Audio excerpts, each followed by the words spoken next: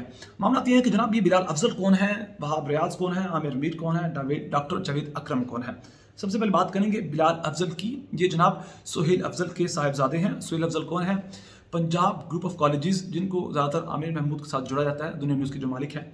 تو جناب یہ سہیل افضل جو سربراہ ہیں پنجاب گروپ آف کالجز کے، ان کے بیٹے ہیں، اور یہ نام بھی شاید اسی طرف سے آیا، میاں عامر محمود کی جانب سے۔ اور آپ کو یاد ہوگا کہ جب محسن نقوی کو پنجاب کا وزیر اعلیٰ لگایا بھی نہیں کیا تھا تو اس سے پہلے ہی خبریں آنا شروع ہو چکی تھیں اور بہت تعریف کی جا رہی تھی دنیا نیوز پر پروگرامز کے دوران، خبروں کے دوران، کہ جناب محسن نقوی بہت پائیدار قسم کے آدمی، بہت ایماندار ہیں، ہم کوئی جانبداری نہیں دکھائیں گے اگر انہیں پنجاب کا وزیر اعلیٰ بنا دیا گیا۔ تو اس کے بعد اب چیزیں نظر آ گئی ہیں کہ جب محسن نقوی کو بنایا گیا ہے پنجاب کا وزیر اعلیٰ، تو اس کے بعد بلال افضل کا صوبائی وزیر کا درجہ دینا، یہ کس طرح کے معاملات ہیں۔ اور اس کے علاوہ جناب عامر میر حامد میر کے بھائی ہیں، اور مجھے نہیں لگتا کہ مجھے باتوں کو ایکسپلین کرنا پڑے گا، نام بتاتا جاؤں گا اور بتاتا جاؤں گا کہ کون کس کا کیا لگتا ہے، چیزیں آپ سامنے بہت اچھے سے کلیئر ہوتی چلی جائیں گی۔ Doctor Javed Akram UHS university of health sciences کے وائس چانسلر ہیں، اور شہباز شریف کے ساتھ کافی قریبی ان کے تعلقات ہیں، جان پہچان ہے، لہٰذا ان کو بھی لگا دیا گیا۔